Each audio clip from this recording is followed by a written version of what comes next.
지난주에 저희가 서초동에서 마지막 예배를 드렸잖아요. 그래서 서초동에서 추억이 무엇이 있느냐라고 했더니 참 다양한 추억이 우리 성도님들에게 있더라고요. 그런데 저희가 어떻게 해서 공동체를 이루고 또 이곳에 이렇게 올 수 있었을까라는 걸 여러분이 잘 생각해 보면 하나님과의 추억인 것 같아요. 우리가 그 하나님을 만나서 변화됐고 우리들이 하나님을 만나서 누리고 바뀐 게 있기 때문에 우리는 또 이 공동체를 소망하고 여기까지 올 수 있었다라는 거죠.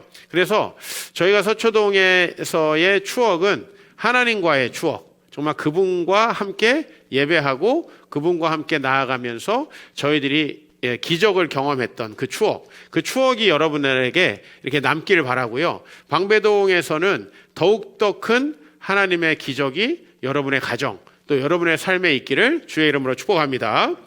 우리 삶에 참 기적이 필요한 것 같아요. 너무나 많은 사람들이 자기 삶의 변화를 위해서 힘쓰고 애씁니다. 사실은 기적을 믿지 않는 사람들도 기적 같은 다이어트를 원하고 또 기적을 믿지 않는 사람도 기적같이 내 사업이 잘 되길 원합니다.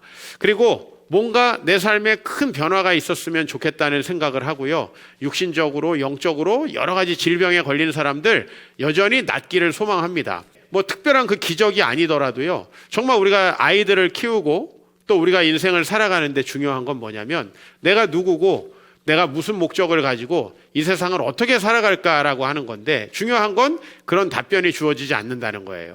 사실 현대사회에 점점 박사학위 소지자가 많아지고 뭐 학력 과잉 시대라고 할 정도로 이제 우리 대한민국이 경제적으로도 많이 여유가 생기다 보니까 30, 40, 50, 60이 돼가지고도 새로운 학위를 받는 사람들이 굉장히 많습니다. 그런데 그렇게 학위를 받고 열심히 자기의 스펙을 쌓는다고 해서 우리의 근본적인 질문, 우리가 하나님 앞에서 꼭 얻어야 되는 질문, 아까 제가 말씀드렸던 이 세상은 어떻게 시작됐고 나는 누구이고 그래서 나는 어떤 목적을 가지고 어떻게 살아가야 되고 이 세상은 어떻게 끝나는가, 지금 우리가 갖고 있는 이런 모든 문제들의 해결책은 어떻게 우리가 얻을 수가 있는가에 대한 답변은 우리가 얻을 수가 없다는 거죠. 진짜 중요한 문제는 우리가 아무리 학력이 좋아지고 우리가 아무리 많은 지식을 쌓더라도 얻을 수 없다는 거. 그래서 그 부분에서요, 많은 사람들이 길을 찾고 있는 것 같아요. 제가 2008년에 유럽의 여러 선교지를 돌아보려고 이제 출국을 해가지고 제일 먼저 도착한 곳이 터키의 이스탄불이라는 곳이었습니다. 그런데 이 터키 이스탄불에는 과거에는 여기가 동로마 제국의 수도였잖아요.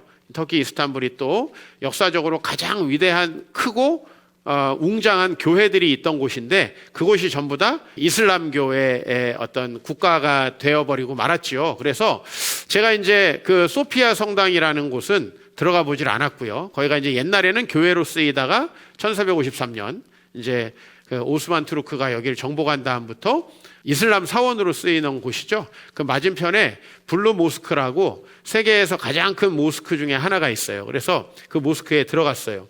사실은요, 이 교회보다도 더 단촐하고 아무것도 없는 곳이 이슬람 사원이에요. 여러분들이 성당에 들어가거나 다른 절에 가면은 굉장히 조형물도 많고 이렇게 종교적인 그런 문양들이 많죠. 근데 교회에 오면 그게 상당히 적습니다. 그죠? 근데 이제 더 적은 데가 모스크죠. 강단도 없고 아무것도 없습니다. 근데 얼마나 많은 사람들이 거기를 하루 종일 드나들면서 기도를 올리는지, 야, 참 대단하다라는 생각이 들었어요. 이 사람들이 그러면 거기서만 기도를 하느냐? 이제 모스크에서 나오면 하루에 5번 정도 음악이 울리는 시간이 있습니다. 그 시간마다 이제 또 신께 기도를 올려드립니다. 또 불교라는 종교는 우리하고 굉장히 가깝잖아요. 우리 주변에 늘 절이 있고 가깝잖아요. 거기서 얼마나 많은 사람들이 정성을 다해서 소원을 빌고 기와장에 쓰고 하여튼 공을 드리느라 뭐 시주도 하고 여러 가지 것들을 한다고 제가 들었습니다. 사실 인간이 왜 이런 일들을 하겠습니까? 그 삶에 기적이 필요하기 때문입니다. 문제가 해결돼야 되기 때문입니다. 아무리 많은 것들을 배우고 사업에 성공하고 큰 명예와 권세를 얻어도요, 우리 삶에는 여전히 무엇이 필요하냐면 기적이 필요해요. 그 기적이 뭐냐면 제가 아까 말씀드린 내가 도대체 왜 살아가야 되느냐 하는 답을 찾아야 되는 거고요. 또 우리 청소년들은 도대체 내가 앞으로 어떤 꿈을 가지고 살아가야 되느냐. 또 우리가 인생을 살다 보면 관계나 여러 가지 문제에 너무나 많은 문제들이 생기잖아요. 그런 문제들을 과연 우리가 해결할 수 있는가? 해결할 수 없기 때문에 이 사람들이 이렇게 길을 찾잖아요. 우리는 왜 이렇게 길을 찾게 되었을까라는 걸 생각해 봐야 됩니다.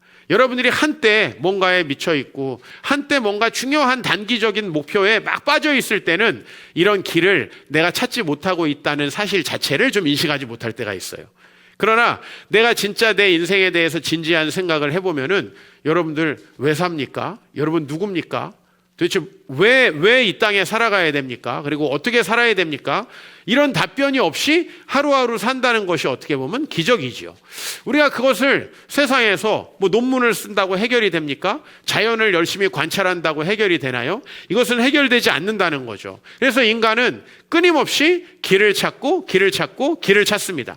그중에서 특별히 인생에 어려운 일이 생기면 길을 찾고 싶은 생각이 더 드는 거죠. 내가 경제적으로 혹시 실패하거나 혹은 내가 관계에 있어서 실패하거나 사랑하는 사람을 잃거나 아니면 인생의 길이 막히거나 또 어려운 인생의 일을 맞닥뜨렸을 때는요, 더 도대체 내 인생은 무엇인가라는 것들을 생각해 보게 됩니다. 아마 이스라엘 백성들도 마찬가지였을 겁니다. 여러분, 저는 이 요즘에 점점 이 사회가 발전한다라는 사람들이 생각을 하기 때문에 아주 고대인들, 옛날 사람들은 형편없는 지성과 그리고 사유의 능력을 가지고 있었을 거라고 생각하는데요. 사실 우리가 옛날 사람들의 문서와 옛날 사람들의 생활 방식을 보다 보면 우리와 거의 다를 바가 없다. 인간으로서 가져야 되는 기본적인 궁금증과 질문들을 풀기 위해서 그 사람들도 엄청난 노력을 했다라는 걸 알 수 있습니다. 이스라엘 백성들은 바로 그런 가운데에서 하나님께 부르심을 받았습니다. 여러분 생각해 보세요. 우리가 여러 길을 찾거든요. 내 인생이 어떻게 하면 잘 될까? 여러 길을 찾거든요. 여러분이 자기계발서를 그렇게 많이 보는 이유가 무엇이고 이렇게 뭔가 인생의 목표를 세워놓고 막 그걸 성취하려고 노력하는 이유가 뭡니까? 바로 우리 인생에 길이 필요하기 때문인데 중요한 건 여러분, 우리는 스스로가 길을 찾을 수 없다라는 것이죠. 그래서 성경 말씀은 우리에게 길을 제시하는데요. 오늘 저희가 출애굽기 말씀을 같이 나눴어요. 출애굽기는 뭐냐면 이제 성경 전체가 창세기부터 시작되잖아요. 이 창세기는 우리가 누구인가, 우리가 어떻게 창조됐고 이 세상은 어떻게 생겼는가. 그런데 왜 우리는 이렇게 길을 잃어버리고 힘들고 어렵고 답이 없는 인생을 살아가게 됐는가. 이것을 창세기가 말한다면요, 출애굽기에서는 이제 그것에 대한 해결책, 우리는 도대체 어떻게 하나님을 찾을 수 있고 어떻게 하나님께 나아갈 수 있고 어떻게 우리 인생의 길을 찾을 수가 있는가 라고 하는 것을 우리가 배울 수 있어요. 근데 이 출애굽기에 이스라엘 백성들에게 하나님께서 그들을 하나님이 살아계신다는 걸 보여주면서 부르셨어요. 여러분, 하나님을 직접 만나시거나 보신 적 없잖아요. 근데 여러분이 하나님을 믿잖아요. 이게 굉장히 신비로운 건데요. 이스라엘 백성도 마찬가지예요. 하나님을 눈으로 본 적은 없어요. 근데 이스라엘 백성 어떻게 하나님을 알게 됐냐면 자기들이 노예 백성이었는데 하나님께서 그 당시에 세계 최강대국인 애굽의 왕으로부터 자신들을 승리하게 해주고요. 또 자신들이 가는 길에 바다가 있었는데 그 바다도 갈라서 지나가게 하시고요. 그리고 또 자신들이 먹을 게 없었는데 만나와 메추라기를 통해서 자신들을 먹여주시는 것을 보고, 즉 하나님을 본 게 아니라 하나님이 하시는 일들을 보고 하나님을 알게 됐어요. 하나님을 알게 됐어요. 하나님이라는 존재가 있구나. 그분이 우리에게 살아계시는 하나님이시고 우리를 위해서 일하고 계시는구나라는 걸 알게 됐어요. 그런데 이스라엘 백성이 그럼 어떻게 그 하나님께 나아갈 수 있느냐는 거예요. 애굽 사람들은 어떻게 하나님께 나아갔습니까? 또 메소포타미아에 살고 있는 그 이스라엘 주변에 있는 나라의 사람들은 어떻게 하나님께 나아갔어요? 그들은 나름대로 우리 불교와 이슬람교가 그러는 것처럼 열심히 신에게 뭔가 봉사하고 열심히 자기 나름대로의 길을 찾을 수 있다고 생각하고 어떤 종교 양식들을 만들었어요. 예를 들면 가나안 사람들은 바알이라는 신을 섬겼어요. 근데 이 바알이라는 신은 남자 신이에요. 그래서 이 남자 신은 성적인 행위를 좋아한다고 생각을 했어요. 그렇기 때문에 신전에서 뭘 했냐면, 우리가 신전에서 신이 뭔가 좋아하는 행위를 해야 되잖아요. 그죠? 구슬할 때도 뭔가 신을 불러내는 행위를 해야 되잖아요. 마찬가지로 이 신전에 있는 성창이라 그러죠. 성창. 그러니까 종교적인 목적으로 이 신에게 제사를 하는 그런 창녀와 창남이 있는 거죠. 그 사람들을 통해서 신을 만족시키는 거예요. 마치 심청전에서 심청이가 아버지의 눈을 뜨게 하려면은 어떻게 해야 됩니까? 공양미 300석이 있어야 되는데 그 공양미 300석이 없지요. 어떻게 얻을 수가 있어요? 용왕신에게 자기 몸을 바치면 그 풍랑을 용왕신이 잔잔하게 해줘요. 대신에 어부들이 300석을 내가지고 아버지의 눈을 뜨게 한다라는 이야기잖아요. 그러니까 그런 식으로 신을 기쁘게 해요. 용왕신은 젊은 여자를 좋아합니다. 또 몰라요. 시주를 왜 300석을 해야 되는지 모르겠지만 부처님이 쌀을 좋아한다는 얘기는 없는데 왜 이런 식의 답을 찾았는지 모르지만 사람들은 다 자신의 삶에 필요한 것들을 얻기 위해 그런 길을 찾았어요. 그런데 하나님은 이스라엘 백성들에게 자신에게 올 수 있는 유일한 길을 보여주셨어요. 그게 뭐냐면 이제 오늘 여러분 말씀 출애굽기 29장을 보면은 이는 너희가 대대로 여호와 앞 회막문에서 늘 드릴 번제라 내가 거기서 너희와 만나고 너에게 말하리라 라고 했어요. 즉 하나님이 우리를 만날 수 있는 길을 주셨다라는 거예요. 이게 이제 굉장히 중요한 거예요. 구약에서. 여러분들은 막 간절히 바라면 이루어진다. 혹은 내가 교회를 이렇게 다니면 마음이 편해진다. 여러분 기독교는 그런 종교가 아닙니다. 구약에서부터요. 하나님이 우리를 만드셨는데 우리가 하나님을 떠나서 우리가 하나님을 거부했기 때문에 그 하나님은 다시 하나님께 나아올 수 있는 방법을 우리에게 주셨어요. 그게 뭐냐면 이스라엘 백성들에게 야, 너희가 살고 있는 집 있지? 이 이스라엘 백성들이 광야에서 어떤 집에 살았을까요? 천막에 살았겠죠? 천막에. 그렇죠? 지금도 그 이동하는 유목민들은 천막을 치고 살잖아요. 그랬다가 또 이동하면은 또 짊어지고 가잖아요. 그 천막을 조금 더 좋게 짓게 했어요. 이걸 뭐라 그러냐면 따라하십시다. 성막. 성막이라고 했어요. 거룩한 천막이라는 뜻이죠, 사실은. 그 성막을 짓고요. 그 성막에서 하나님께 나아오면 하나님이 거기서 자기를 만나주신다는 거예요, 성막에서. 그게 하나님을 찾아가는 그 길이었다라는 거예요. 자, 되게 이상하죠. 아니, 무슨 천막 조금 좋은 거 쳐놨다고 어떻게 거기에 신이 임하느냐? 바로 하나님의 비밀은 거기 있어요. 하나님은 이 장소와 어떤 특별한 곳을 하나님은 우리에게 주시는 게 아니라 하나님이 시키시는 대로 하는 걸 원하세요. 그러니까 그 천막도 어떻게 짓는가 하는 걸 정확히 말씀해 주셨어요. 그것을 믿음으로 그래 하나님이 말씀하셨으니까 이렇게 천막을 짓고 나아가는 거야. 아마 그 당시에 주변의 애굽이나 메소포타미아 사람들이 봤을 때는 야 무슨 저런 초라한 곳 저런 초라한 천막에 세상을 만든 신이 임하냐라고 손가락질을 분명히 했을 거예요. 그런데 하나님은 그렇게 우리에게 초라한 천막을 짓게 하셨어요. 왜 그렇죠? 그게 광야에 있는 이스라엘 백성들에게는 최선이었기 때문에 그래요. 그게 최선이었기 때문에. 그런데 그 천막에 그러면 어떤 마음으로 나가야 돼요? 그 천막에 가서 비나이다 비나이다 하면은 하나님이 기도를 들어주시나요? 그런 게 아니라는 거예요. 거기에 어떻게 나아가야 되냐면 짐승을 잡고 자기 자신이 죄인임을 하나님 앞에 인정하고 거기에 가서 하나님을 만나고 싶고 내 죄를 씻고 하나님 앞에서 거룩하게 되고 싶습니다 라고 하는 마음으로 나아갈 때 하나님이 거기서 어떻게 해주신다고요? 너희와 만나고 너희와 말한다는 거예요. 그러면서 43절을 보세요. 내가 거기서 이스라엘 자손을 만나리니 내 영광으로 말미암아 회막이 거룩하게 될 것이다. 자, 내가 거기에 갈 거야. 너희가 내가 시키는 대로 나오면 내가 거기에 갈 거야. 여러분 우리 지금 교회에 모여 있어요. 이곳이 원래 어떤 곳이었는지 아시죠? 여기 사우나예요. 사우나. 여기 사람들이 막 벗고 돌아다니던 곳이란 말이에요.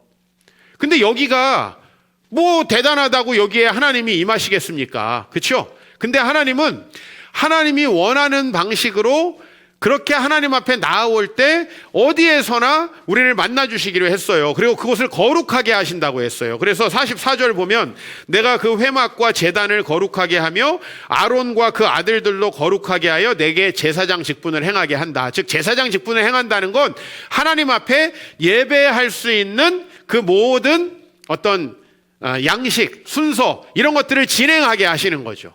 그죠? 사실 제가 거룩합니까? 저도 그렇고 여기에 찬양하는 분들도 그렇고 예배에 나오는 우리들 그 누구도 거룩한 존재는 아닙니다. 그러나 우리가 그 하나님을 의지하고 예수 그리스도의 이름을 의지하고 이곳에 나아왔을 때요, 구약 시대로 말하면은 하나님 앞에 짐승을 번제단에서 잡고 나왔을 때 거기서 어떻게 한다는 거예요? 45절 여기부터 우리 같이 한번 읽어보시죠. 시작.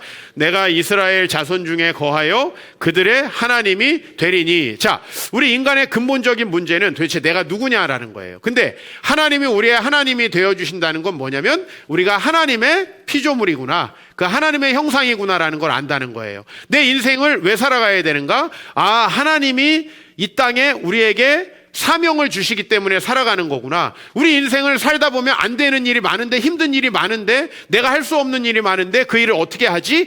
그 하나님이 그분의 뜻대로 행하시는 자들에게는 놀라운 기적과 능력을 베풀어 주시는구나. 그러니까요, 우리는 누구인지도 모르고 그냥 어떻게 하면 돈을 더 벌까, 어떻게 하면 좀 더 잘 먹고 살까, 이런 생각을 하면서 살아가는데, 그게 아니라 내가 누구인지를 분명히 확신하고 그분이 나에게 주신 사명을 가지고 살아가되, 여러분, 우리의 능력으로 이 땅에서 그렇게 할 수 있습니까? 못합니다. 이스라엘이 자기의 능력으로 애굽에서 나올 수 있습니까? 나올 수 없지요. 그렇기 때문에 하나님 앞에 구하며 나아가는 겁니다. 내가 너희 하나님이야. 그래요? 그러면 우리 애굽에서 나와도 애굽 사람들이 우리 죽이지 않게 하나님 해주실 수 있어요? 내가 그렇게 할 거야. 앞에 홍해가 있는데 우리가 건너게 해주실 수 있어요? 하나님이 건너게 하셨고, 광야에 나가면 우리가 먹을 것이 없는데 하나님이 주실 수 있습니까? 주신다는 거죠. 그게 바로 하나님이 우리의 하나님이 되신다는 거예요. 그래서 46절 그들에게 이제 하나님은 이걸 알게 하시는 거예요. 내가 그들의 하나님 여호와로서 그들 중에 거하려고 그들을 애굽 땅에서 인도하여 낸 줄을 그들이 알게 될 것이다. 즉 하나님을 경험하는 사람들은요, 이제 하나님에 대한 지식이 쌓이는 거예요. 몇 장 몇 절에 하나님이 이랬더라, 이런 지식이 아니라 그 하나님은 진짜 이런 분이셔. 그러므로 그 하나님이 그런 분이시기 때문에 우리는 그걸 신뢰하고 하는 거죠. 예를 들면 여러분 부모님이 예전에 여러분의 학비를 다 대주실 수 있는 분이다. 그러면 여러분 알바 안 하고 공부하셨겠죠.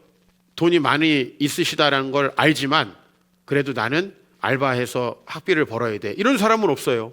부모님이 나에게 돈을 대주실 수 있다면 난 열심히 공부하는 거예요. 여러분, 우리가요, 하나님이 계신다는 건 뭐냐면, 하나님을 믿는다, 그분을 지식으로 안다라는 것은 뭐냐면, 그분이 나의 정체성의 근원이다. 자, 내가 스스로가 나를 입증해 보일 필요가 있습니까? 하나님의 나는 형상이고 그분의 자녀인데 내가 스스로를 입증할 필요가 있느냐는 거예요. 여러분들은 스스로 자기 입증을 해야 되는 그 고통스러운 이 세상의 굴레에서 벗어날 수가 있어요. 여러분들이 하나님이 여러분의 자녀다. 근데 여러분이 하나님이 기뻐하시는 일을 하려고 하는데 두려워할 필요가 있습니까? 하나님이 그걸 다 채워주신다고 했는데요. 오늘 여기에 그래서 그 하나님을 믿고 나아가는 사람은 만나를 경험해요. 메추라기를 경험해요. 홍해를 가르는 것을 경험해요. 그러면서 점점 하나님을 알아가는 거죠. 하나님을 볼 수 없어요. 우리는 하나님 만날 수 없고 만질 수 없어요. 그러나 하나님이 하시는 일들을 경험하면서 그분이 어떤 분인지를 알게 되죠. 그분이 어떤 분인지를 알게 되면 우리는 이제 사는 게 달라져요. 왜? 그분이 어떤 분인 줄 알면 내가 좀 하기 버거운 일을 할 때에도 두렵지 않아요. 조건이 하나 있어요. 그건 뭐예요? 그분이 기뻐하시는 일을 할 때. 그분이 기뻐하시는 일을 할 땐 두려워하지 않을 수 있어요. 왜? 하나님이 해주실 거니까. 그분이 우리에게 맡기신 인생의 길이라면 갈 수 있는 거죠. 담대할 수 있다라는 겁니다. 하나님을 만난다는 것은요, 이렇게 놀라운 능력이 있어요. 그래서 이 하나님은 우리가 얼마나 불안하고 두렵고 외롭고 그리고 때로는 인생이 허망하고 내가 왜 살아가야 되나 라고 하면서 스스로 절망한다는 걸 너무나 잘 아시기 때문에 우리에게 만나는 길을 제시하셨는데, 구약에서는 그게 뭐였다? 따라하십시다. 구약에서 우리가 하나님을 만나는 길은 성막을 통해서였다. 성막을 통해서였다는 거예요. 그 천막을 통해서. 그런데 지금 여러분 그렇게 천막을 쳐놓고 우리가 거기에 나가서 제사함으로써 하나님을 만나나요? 아니죠. 지금 그럼 우리의 예배는 잘못된 예배 아니에요? 이렇게 모여가지고 찬양하고 모여가지고 기도하고 모여가지고 말씀 듣고 모여가지고 헌금하고 이거 잘못된 예배 아니에요? 구약처럼 천막에 나가야 되는 거 아니에요?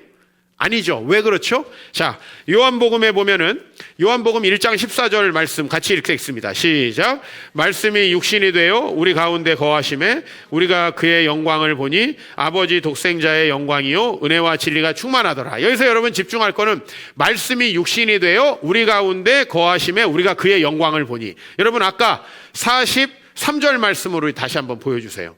43절 말씀.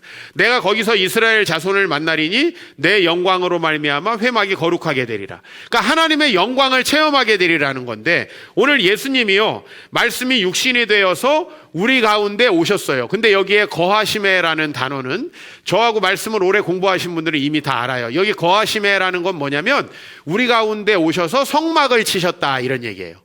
성막을 치셨다. 그러니까 구약의 그 성막을 대신해서 누가 오신 거예요? 예수님이 오신 거예요. 구약의 성막은 이스라엘 백성에게 지리적으로 한정된 곳에만 있는 거예요. 그런데 하나님의 원래 계획은 온 인류를 구원하려고 하는 거기 때문에 이스라엘 백성에게 주셨던 하나님을 만날 수 있는 길을 이제 온 인류에게 보편적으로 확장하는 거예요. 그게 바로 성육신 사건이에요. 바로 오늘 여기 말씀은 예수님을 말해요. 그 예수님이 육신이 되어 우리 가운데 성막을 치신 것처럼 오셨다. 근데 그 성막은 원래 어떤 곳이다? 아까 다시 29장 42절로 가세요. 거기서 하나님께서 뭐 한다고요? 우리와 만난다고요. 그렇죠? 그래서 예수님이 오셔서 이제 그분을 믿고 그분의 이름을 찬양하고 그분을 높이며 그분을 예배하는 이 자리가 누구를 만나게 되는 자리라는 거예요? 하나님을 만나게 되는 자리가 됐다는 거예요. 구약에 마치 이스라엘 백성에게 성막을, 그래서 이 성막을 뭐라 그러냐면 예수 그리스도의 모형이라고 하는 거예요. 모형.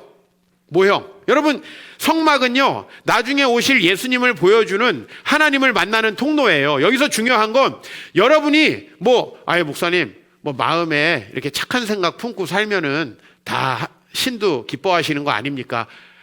여러분이 그렇게 여러분 마음대로 하나님을 만나는 그런 길이 아니라니까요. 나는 마음에 착한 생각하고 산다는 사람 치고 착한 사람 못 봤어요.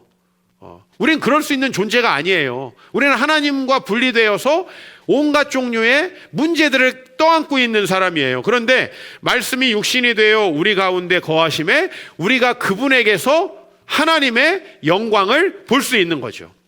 바로 그래서 여러분은 이 예배 가운데에서 하나님을 누리고 이제 요한복음 1장 12절에 보면 그래서 그 예수님을 여러분들이 우리의 진정한 구주이고 주님으로 영접하면은 그 믿는 자들에게 하나님의 자녀가 되는 권세가 주어진다는 거죠. 그죠? 저는 우리 이루에게 정말 제가 좋은 아빠가 되어주고 싶어요. 왜냐면은 사실은 원래 아빠, 엄마, 집이라는 것은요 원래부터 있는 거잖아요.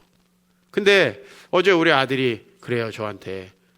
아빠 나는 언제부터 여기 있었어? 그러는 거예요. 언제부터 여기 있었어? 알죠. 자기가 여기서 태어나지 않고 처음부터 있었던 건 아니라는 걸 알아요. 그죠? 그러나 나는 나중에 이 아이가 참 하나님이 우리에게 좋은 부모님을 주셨구나. 내 원래 부모님은 누군지 모르지만 참 좋은 부모님을 주셨구나. 이렇게 좀 고백하게 되기를 바라는 것이 또 제 인생의 하나의 목표가 됐어요. 근데요, 여러분 잘 보세요. 제가 좋은 아빠 또 신뢰할 만한 부모가 된다라고 하는 것은요, 이 아이에게 얼마나 중요한 거예요. 그죠? 네. 그리고 오히려요, 그래도 나에게 하나님께서 좋은 아빠를 주셔서 너무 감사하다. 그렇게 기도할 것 같아요. 우리는 아빠를 내가 선택할 수 없잖아요. 근데 이 아이에게는 하나님께서 중간에 아빠를 바꿔주셨잖아요. 그렇죠? 아빠를 바꿔주셨잖아요. 그 아빠가 진짜 자신을 잘 돌보고 좋은 아빠였다라는 걸 알게 되었을 때 그래도 그 마음의 상처와 아픔들이 많이 씻겨나가지 않을까 하는 그런 마음이 있어요. 오늘 여러분 하나님의 자녀가 되는 권세라는 게 무엇입니까? 여러분, 하나님의 자녀라고 하는 이 정체성은요, 청소년기에 모든 종류의 갈등과 방황을 없애줘요. 저는 유독이 청소년기에 갈등과 방황이 없었어요. 왜냐하면 내가 믿음 안에서 누구인지가 분명했고, 그 다음에 내가 앞으로 무엇을 하며 살아가야 될지에 대한 꿈이 분명했기 때문에 저는 청소년기를 굉장히 해피하게 보낼 수 있었던 거예요. 무슨 집이 부유해가지고 먹을 게 많아서 밤마다 족발 치킨을 먹어가지고 행복한 게 아니에요. 그런 건 사실 한 번도 먹어본 적이 없어요. 그러나 제가 왜 중고등학교 때 행복했냐면, 내가 누구인가? 나는 하나님이 부르신 하나님의 자녀야. 나는 아브라함의 자손이야. 우리 아버지가 아브라함을 좋아했기 때문에 저는 늘 제가 아브라함의 자손이라는 생각을 가지고 살았어요. 그러면 너는 뭐 할 건데? 나는 하나님께서 설교자로 부르신 것 같아.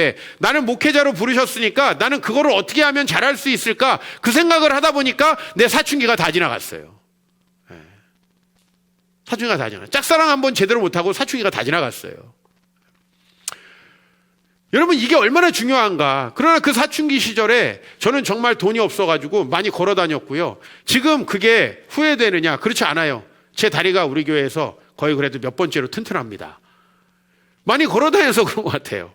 정말 많이 걸어 다녔거든요. 이 서울에서 부산까지 걸어갈 수는 없죠. 이런 거리는 못 걸어 다니지만 내가 걸어서 1시간, 1시간 반 정도면 갈 수 있는 거리는 버스 안 타고 늘 다녔어요.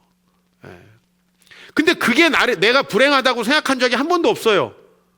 그게 내가 나를 힘들게 했다고 하는 생각을 한 적은 없어요. 근데 나는 왜 그 시절이 불행하지 않았는가 생각해 보니까 내가 누군지도 모르고 꿈도 없는데 내가 돈도 없었으면 진짜 불행했을 것 같아요. 그죠? 내가 누군지도 모르고 미래에 꿈도 없고 부모님도 싫고 가정도 개판인데 돈도 없었으면은 아이고 좀 어떻게 살았을지 모르겠어요. 그런데 제 물리적인 조건, 경제적인 조건이 좋지 않았더라도 하나님께서 저의 정체성의 근원이 되어주셨고 제가 미래에 해야 될 꿈과 비전을 주셨고요. 그리고 그때는요, 그걸 하면 다 잘 될 것 같았어요. 걱정과 두려움이 없었어요. 여러분, 하나님의 자녀가 된다는 건 이런 겁니다. 이건 어마어마한 특권이에요. 여러분에게 하나님께서 하나님의 자녀가 되게 해주시기 위해서 예수님 보내주신 거고, 우리가 구약시대 때 성막을 통해서 하나님을 만났다면 이제 신약시대에는 성막으로 오신, 성막을 대신하여 오신 그 예수님을 만나서 여러분들이 하나님을 만날 수 있다는 거예요. 그러니까 여러분, 우리가 뭐 이런 종교 저런 종교, 그리고 우리가 나름대로 열심히 해서 착하게 살면 잘 살겠지, 그렇지 않습니다. 기독교인이 아닌 사람이 기독교인보다 안 착하게 살아가지고 힘든 것이 아니에요. 여러분, 그걸 꼭 아셔야 돼요. 안 착하게 살아서 힘든 게 아니라 하나님과 분리되어 있으면 내가 누구인지를 알 수 없다니까요. 내가 누구인지를. 하나님과 분리되어 있으면 내가 무엇을 하면서 살아가야 되는지 알 수가 없다니까요. 여러분, 어느 날 문득 나는 왜 이 직장에 다니는가? 난 왜 돈을 모으지? 나는 왜 이렇게 살지? 이런 생각 안 들어요? 그런 생각 안 들면 사람이 아니에요. 왜냐하면 고대인들로부터 어떤 사람도 이런 생각을 안 하고 산 사람이 없어요. 근데 그거에 대해서 답변이 있는가라는 거죠. 하나님의 자녀가 되었을 때 그런 답변이 있는 겁니다. 그래서 우리가 이제 새로운 예배당에 왔잖아요. 이것을 어떤 분들은 성전이라고 하기도 하고, 어떤 분들은 성전은 구약시대에 솔로몬이 지었던 성전이지 이 신약시대에 지은 모든 건물은 예배당이라고 해야 되고 교회라고 해야 된다. 다 좋은 말이에요. 그러나 여러분, 이곳이 하나님의 성전이 될 수 있어요. 어떨 때? 바로 우리가 예수님을 예배하고 그래서 하나님을 만나게 되었을 때 이곳은 여러분에게 성전이 됩니다. 그런 성전이 되시길 축복합니다. 앞으로 이곳에서 기적이 일어나길 바랍니다. 여러분들, 우리가 이곳을 한 푼도 빚을 드리지 않고 일단 여기까지는 여러분의 헌신으로 왔습니다. 이거 대단한 기적입니다, 사실은. 그러면 도대체 우리가 어떻게 올 수 있었을까? 사람들이 미쳤다고, 우리 교회 사람들이 누가 돈이 많아가지고, 그런 사람 없죠. 우리가 어떻게 여기 올 수 있었습니까? 저는 여러분들이 하나님을 만났기 때문에 가능하다, 이렇게 결론을 내렸습니다. 여러분이 하나님을 만났기 때문에 여러분이 하나님 앞에 헌신할 수 있었고 우리가 이곳까지 올 수 있었다라는 거죠. 그렇다면 앞으로 여러분들이 더욱더 그 하나님을 만나서 풍성한 축복을 누리고 여러분의 인생의 문제가 해결되게 되시기를 주의 이름으로 축원합니다. 저는 예전에 위장병이 있었어요. 제가 위장병으로 이렇게 전도사, 강도사 때 고생을 하니까요, 주변에 엄청 많은 분들이 자기가 아는 이 위장병 치료하는 내과를 소개해 주시는 거예요. 내가 여기 가서 나았어요, 저기 가서 나았어요, 막 소개해 주는 거예요. 여러분, 우리가요, 어느 병원 가서 약만 조금 잘 써줘도 명의라고 거기 가지 않습니까? 여러분, 교회에서 하나님을 만나서 여러분의 인생의 근본적인 문제가 해결되잖아요. 여러분, 교회에 대해서 얘기하지 않을 수 없고 자랑하지 않을 수 없고 다른 사람에게 권면하지 않을 수 없는 거죠. 그런 마음, 또 이 교회가 하나님 나라를 위해서 뭔가 방향을 잡고 나아간다고 할 때요, 여러분 거기에 동참하고 싶은 마음. 저는 이 첫 번째 예배를 준비하면서 좀 몸이 좋지 않았어요. 며칠 동안 몸살기가 좀 있는 것 같기도 하고 몸이 좋지 않았어요. 근데 얼마나 우리 사랑하는 집사님들이 오셔가지고 제가 없어도 이 모든 것들을 착착착 저보다도 더 교회를 사랑하시면서 해주시는지 저는 참 마음에 많은 위로를 받았어요. 제가 동분서주하지 않아도, 그러면 그 집사님들은 왜 도대체 그렇게 헌신하고 이 교회를 위해서 수고합니까? 저는 서초동에서 주님을 만나고 회복된 그 추억이 있기 때문이다. 저는 그렇게 믿어요. 그래서 서초당 우리 예배당은 이제 다 그냥 다시 교회의 흔적이 그냥 틀만 남고 별로 없어졌어요. 이제 빈 공간이 돼버렸어요. 그러나 그곳에서 우리가 쌓았던 추억은 뭡니까? 여러분들이 하나님을 만나서 하나님이 여러분의 문제를 해결해 주시고 여러분이 기적을 경험하는 것들. 방배동에서는 100배, 1000배로 더 경험하시기를 축복합니다. 예수님이 바로 우리가 하나님과 분리되어서 생긴 모든 문제를 해결하십니다. 죄라는 것은 윤리적으로 여러분들이 나쁜 짓을 했다라는 뜻이 아닙니다. 기독교에서 얘기하는 죄는 우리가 하나님과 분리되어서 우리 맘대로 산다는 뜻입니다. 그러므로 청소년들이 죄를 짓는다는 건 뭐냐면 자기 미래의 꿈을 하나님께 두지 않고 자기 맘대로 산다는 것입니다. 우리 결혼 정년기에 있는 많은 분들이 하나님과 분리돼서 죄인으로 살아간다는 건 뭡니까? 자기 눈에 좋은 대로 자기가 기뻐하는 대로 배우자를 정하고 산다라는 것입니다. 우리가 인생을 살면서 하나님 앞에 죄를 짓는다는 것은 여러분들이 무슨 다른 사람 걸 사기치고 불법을 저지른다는 뜻이 아니고 여러분의 가진 모든 재능과 달란트를 가지고 오직 여러분들의 욕망에 충실하게 살아간다는 겁니다. 그런데 그 삶은요, 행복하지가 않아요. 그러니까 수많은 사람들이 전부 다 뭔가 길을 찾는 거예요. 진짜 길이 뭔가. 요즘에요, 제가 인문학을 가지고 한 2년 동안 목회자들을 섬기고 있어요. 벌써 제가 1년 반 정도 목회자들 잡지에다가 이제 글도 기고하고 여러분들에게도 이제 곧 강의를 할 건데요. 요새 인문학 열풍이랍니다. 근데 인문학을 누가 주로 듣냐면요, 50세 이상이 주로 듣는데요. 왜냐하면 열심히 달려왔어요. 산업화 시대에 열심히 달려서 성공하고 돈도 벌었는데요, 인생이 너무 허무하대요. 왜 살아가야 되는지 모르겠대요. 도대체 인생이라는 게 뭔지 모르겠고 도대체 인생에 대해서 한 번도 성찰하지 않고 50, 60이 돼버린 것 같다라는 거예요. 그래서 인문학을 통해서라도 길을 찾으려고 한다는 거예요. 거기도 길 없어요. 제가 인문학에 길이 있었으면 신학을 했겠어요? 제가 인문학에 길이 있었으면 인문학을 계속했지? 거기에 길 없어요. 저는 그 인문학에서 같이 읽으면서 길을 발견할 수 있는 방법을 여러분들과 찾으려고 하는 거예요. 그래서 여러분들도 인생의 참된 길을 정말 하나님 안에서 만나게 되면은 모든 문제가 해결됩니다. 오늘 여러분들이 정말 바라는 것이 무엇입니까?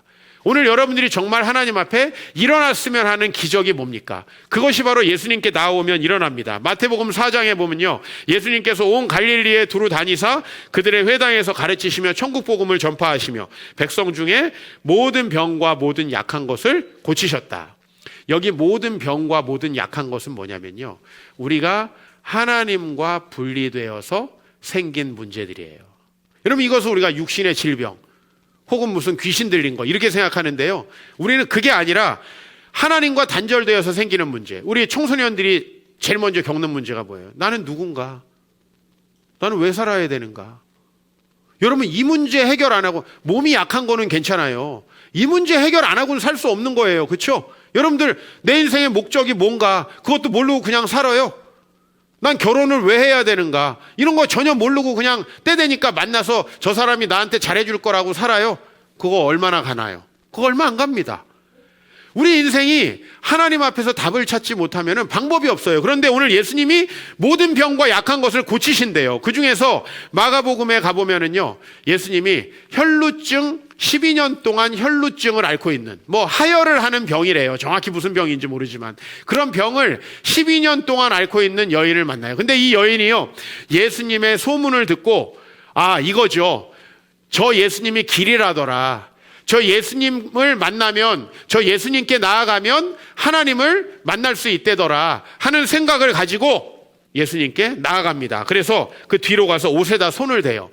여러분, 이 옷에다 손을 대니까 병이 나았다라고 하니까 좀 이상한 느낌이 들죠. 그러나 예수님의 옷을 손댄 사람은 엄청 많아요, 당시에. 그러나 그들에게 아무 역사도 일어나지 않아요. 누구에게만 일어났어요? 바로 이 여인에게만 일어났어요. 왜요? 28절, 내가 그의 옷에만 손을 대어도 구원을 받으리라 생각함이라. 뭐예요? 어떤 마음으로 온 거예요? 어떤 마음으로 교회에 나온 거예요? 어떤 마음으로 성막에 간 거예요? 여기도 한번 가볼까? 여러분, 소개팅을 여러분 결혼 정년기에 누가 나왔는데 얘도 한번 만나볼까? 이렇게 나온 기분 어때요? 얘 보험이 하나 들어있기는 한데 얘도 한번 만나볼까? 기분이 어때요? 여러분, 이런 자세로 나와가지고 하나님 앞에서 무슨 문제가 해결되겠습니까? 내가 다른 것도 열심히 하고 있고 돈도 모아놨고 다 준비를 해놨지만은 교회 오면 뭔가 그래도 마음이 좀 더 편해지지 않을까? 여러분, 이런 마음으로는 해결되지 않아요. 오늘 이 여인의 마음은 뭐냐면, 내가 그의 옷에 손을 대어도 그의 옷에만, 내가 그분을 만나서 날 고쳐주세요, 그분이 막 내 머리에 안수까지 하지 않더라도 저분이 내 길이시고 저분을 통해서 내가 하나님을 만나면 내 문제가 해결될 수 있다. 그랬을 때요, 그의 혈루 근원이 말랐어요. 이 앞에 뭐가 있는지 압니까? 이 앞에 있는 내용이, 이 여인이 12년 동안 수많은 의원들을 찾아가고 많은 돈을 허비했다라고 되어 있어요. 우리 인생의 문제를 해결하려고 얼마나 많은 거예요. 여러분, 그 우울함을 해결하려고 얼마나 많은 소비를 하고요. 여러분들이 좀 더 다른 사람에게 그럴싸한 사람이 되려고 얼마나 스펙을 높이려고 노력합니까? 그러나 그 모든 것이 우리에게 진정으로 인생의 행복을 가져다 주지 않는다는 것이죠. 저는 우리 교회가 주님을 만나는 성전 되길 바랍니다. 주님을 만나는 성전 된다는 건 이곳에 예수 그리스도의 이름이 살아있다는 거고요. 그분의 이름을 소망하는 자들이 있다는 것이죠. 그분의 이름을 소망할 때 바로 여기서 기적이 일어나는 거죠. 혈루증 걸린 여인만 기적이 일어나나요? 아니라는 거예요. 그 주님 앞에서. 근데 여러분들, 여기에 와가지고 혹시 기적이 일어날 수도 있잖아, 이런 마음? 아니면 그래도 여기 와서 말씀 들으니까 그래도 마음이라도 편하더라, 이런 마음?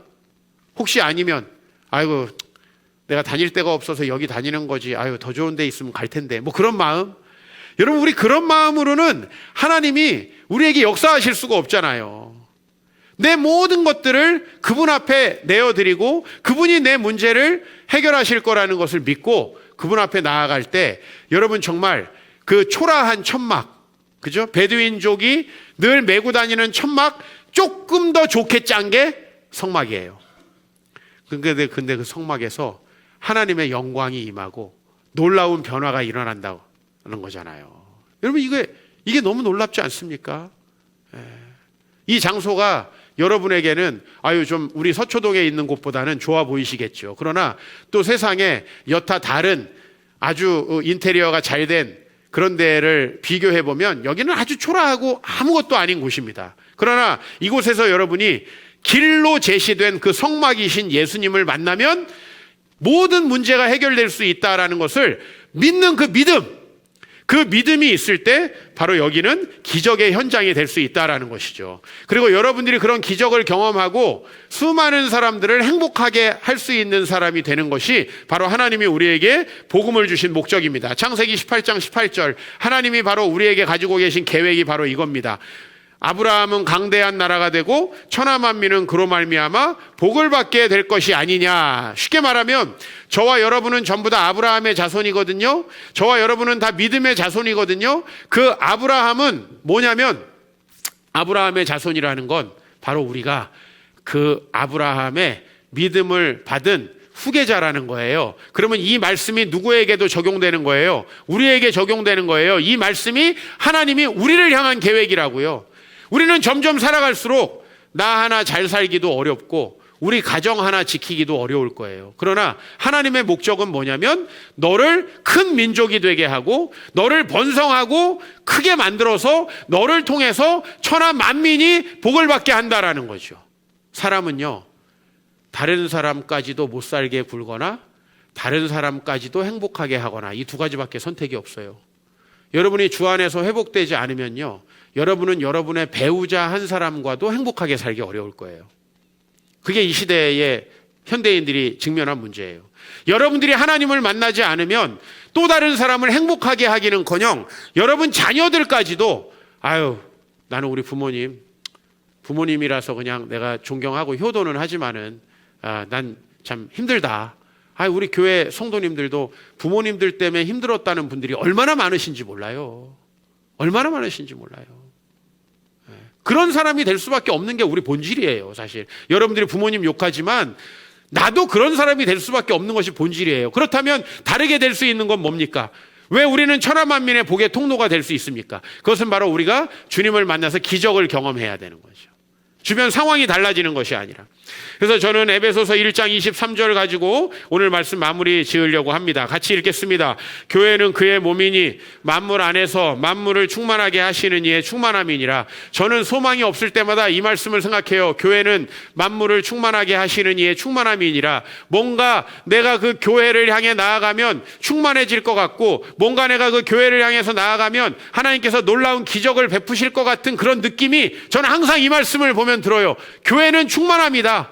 여러분이 교회 오면 채워진다는 거예요. 그리고 교회 오면 여러분만 채워지는 게 아니라 여러분을 통해서 세상이 충만하게 된다는 거죠. 이 세상의 특징은 결핍이에요. 결핍. 아무리 많은 걸 가지고 있어도 늘 부족하고, 여러분 돈 많은 사람이 더 뺏으려고 하지 않습니까? 더 욕심내지 않습니까? 왜? 마음에 결핍이 있기 때문에. 그러나 오늘 교회라는 것은요, 우리가 하나님을 만나기 때문에 그 하나님 안에서 우리가 충만하게 되고 또 다른 사람들을 충만하게 할 수 있는 곳이라는 거죠. 먼저 여러분이 충만해져서 여러분의 배우자가 충만해지고 여러분의 자녀가 충만해지는 것까지만 합시다. 진도 너무 많이 나가지 말고. 우리 당분간 내가 행복해가지고 내가 충만해가지고 우리 오늘부터 시작되는 소그룹 원들까지만 좀 충만하게 합시다. 그 바깥에 막 다른 영혼들까지 너무 진도 많이 나가지 말고, 오늘 우리의 목표, 그냥 내가, 내 아내와 내 자녀들, 그죠? 또 내가 충만하게 되어져서 우리 사랑하는 성도들, 오늘도 주님의 기적을 바라보고 이곳에 나온 성도들을 충만하게 품을 수 있는 그 정도까지만 가자는 거죠. 그러면 반드시 하나님께서 우리 교회를 통해서 지금까지 역사하셨던 것처럼 서울과 나아가서 대한민국과 세계를 풍요롭게 하실 줄 믿습니다. 여러분 기적을 경험하셔야 합니다. 여기 와서 성경 좀 배운다고 해가지고 여러분 삶이 달라지는 거 아닙니다. 여러분 기적을 경험하셔야 됩니다. 여기 와가지고 여러분 다른 사람들과 관계가 좀 좋아지고 교회가 편해진다고 해서 무슨 일이 일어나는 거 아니죠. 하나님의 기적이 일어나야 되는데, 그러려면 여러분 내가 예수의 옷에 손만 대어도 병이 나을까 믿는 그런 믿음이 있어야 된다는 거죠. 그 믿음이 있는 분들에게는 이곳이 지금 보세요. 이거 앞에 스크린도 7월 달에 달린대요. 좀 많이 기다리셔야 돼요. 지금 반도체 대란이라서 없어요. 지금. 이 너무 참 부족하고 밖에 나가보면 아직 다 공사 중이고 죄송한 상태에서 첫 번째 예배를 시작합니다. 그러나 우리가 그 어떤 곳에서 예배를 드릴지라도 그 하나님을 소망하고 그분을 만나서 기적이 일어난다면요, 거기가 성전이다. 구약의 성전은 뭐였다? 천막이었다. 근데 그곳에서도 하나님은 우리의 마음을 보시는 거예요. 짐승을 정결하게 잡고 제사장 앞에서 겸손하게 예배하러 나온 그 사람의 마음을 보고 내가 거기서 너와 만나고 너와 말하리라 라고 하는 거죠. 나는 우리 청소년들과 아침에 예배 드렸어요. 우리 아이들도 3명이나 있어요. 그들에게 하나님께서 야, 너는 내 아들이다, 너는 내가 택한 자녀다 라고 말씀해 주시길 바라는 거예요. 왜? 이거 목사가 가르친다고 해서 듣는 게 아니거든요. 그들의 마음속에 하나님이 말씀해 주셔야 되는 거거든요. 그리고 우리 청소년들의 마음속에 하나님은 나에게 이런 재능을 주셨구나, 내가 이런 재능을 가지고 이 하나님의 영광을 높이면서 살아가야 되겠구나 하는 그 마음, 그 비전, 그게 제 청소년기를 행복하게 만들었던 그 비전, 그것만 있다면 우리 청소년들은 다 된 거예요. 여러분, 그런 놀라운 것들을 경험한 사람은요, 다른 사람을 또 행복하게 할 수 있다. 여러분, 우리 교회를 기적이 충만한 성전으로 만들어 주시기 바랍니다. 그냥 인테리어 잘 된 예배 공간이 아니고 하나님을 만나서 하나님의 기적이 충만한 성전이 되도록 여러분들이 이 방배동에서의 이 교회와 이 공동체를 하나님의 기적으로 풍성히 채워주시기를 주의 이름으로 축원합니다. 우리 같이 찬양하겠습니다.